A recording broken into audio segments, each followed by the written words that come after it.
എന്താ പ്രത്യേകത വാഴേന്തിലൊക്കെ? അപ്പോൾ ഉപ്പേരി, സാമ്പാർ, അച്ചാർ അങ്ങനെയൊക്കെ ഇപ്പം ഇന്ന് വെറുതെ അങ്ങനെ ഒരാഗ്രഹം.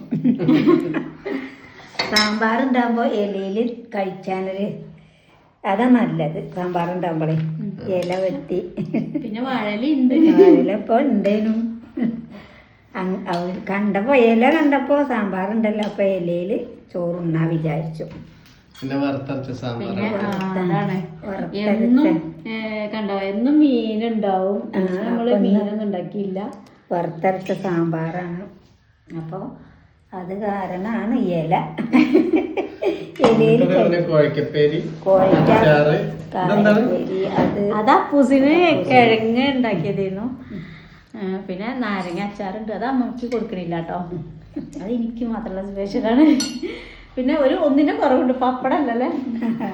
അതിപ്പോ ഈ സാമ്പാർ ഇങ്ങനെ കണ്ടപ്പോ ഇല കണ്ടപ്പോ അങ്ങനെ ചോറുണ്ണാ വിചാരിച്ചല്ലേ.